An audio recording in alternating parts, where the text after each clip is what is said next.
Assalamualaikum warahmatullahi wabarakatuh. Apa kabar Anda hari ini sahabat Macaka Channel? Semoga hari ini kita selalu diberi kesehatan oleh Allah Subhanahu wa Ta'ala. Hari ini kita akan membahas terkait KDRT diharamkan dalam Islam. Suami dan istri harus pahami hakikat pernikahan. Baru-baru ini, dunia artis dihebohkan terkait KDRT yang dilakukan Rizky Bilar kepada Lesti. Berikut penjelasan terkait KDRT menurut Islam. Salah satu bentuk kekerasan yang diharamkan dalam Islam adalah kekerasan dalam rumah tangga, KDRT. Dalam beberapa kasus, KDRT adalah sebuah perkara yang seringkali menghiasi kehidupan pernikahan. Terkadang perceraian terjadi karena suami melakukan KDRT, atau sebaliknya istri membangkang dan tidak mau mentaati suaminya. KDRT tak hanya identik dengan tindakan yang menjurus pada kriminalis nyata seperti pemukulan, penganiayaan, intimidasi dan hal yang melukai badan. Namun perkara yang sifatnya spiritual emosional, dan perkara-perkara yang tidak kasat mata juga dikategorikan sebagai KDRT. Abu Hamzah, Abdul Latif Al-Ghamidi dalam bukunya, Stop KDRT, yang diterbitkan Pustaka Asy-Syafi'i menjelaskan, sebenarnya, KDRT tidak perlu terjadi ketika suami atau istri saling memahami hakikat pernikahan. Suami istri juga harus saling menghormati serta mencintai pasangan karena Allah Ta'ala. Sebab, permasalahan apapun yang terjadi dalam rumah tangga buah kehidupan itu ibarat roda yang berputar, tidak selamanya selalu di atas dan tidak selamanya selalu di bawah.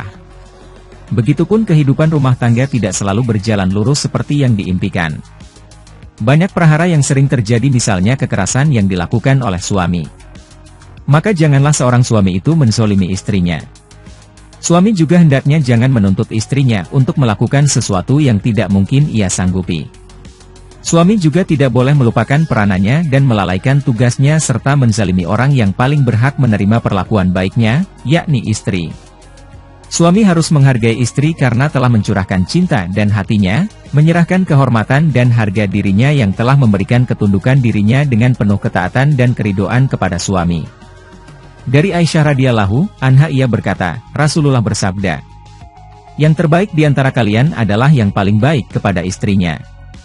Dan aku adalah orang yang paling baik di antara kalian terhadap istriku." Hr.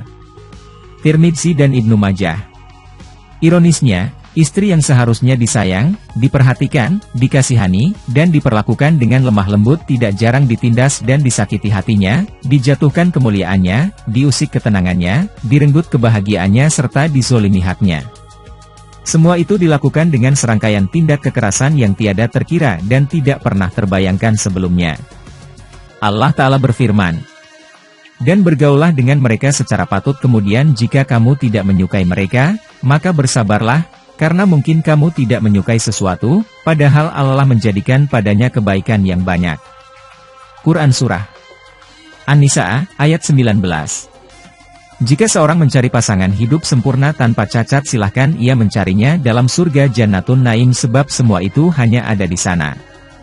Adapun di dunia, semua yang dirasakan hanya bersifat sesaat dan semua akan dimintai pertanggungjawaban.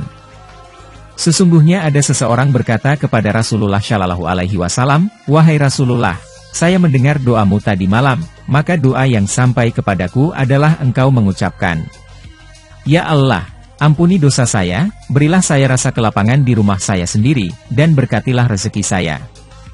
Doa ini bersumber dari hadis riwayat Imam Tirmizi dari Abu Hurairah. Para suami atau istri sebaiknya semaksimal mungkin menghindari KDRT. Kelapangan di rumah itu bukan berarti rumah harus luas. Luasnya rumah tidak menjamin kebahagiaan dan ketentraman rumah tangga. Oleh karena itu, keluasan di sini bermakna ketentraman, istri salehah atau suami saleh, dan anak yang saleh. Walaupun rumah sempit, tapi kalau hati kita tenang, rumah itu terasa begitu luas. Berdoalah selalu untuk memperlancar usaha dan kerja keras untuk mendapatkan kebahagiaan dalam rumah tangga. Karena dengan doa saja tak cukup untuk mencapai rumah tangga bahagia. Berikut beberapa usaha yang perlu dilakukan untuk mengawetkan rumah tangga bahagia. Wallahu alam.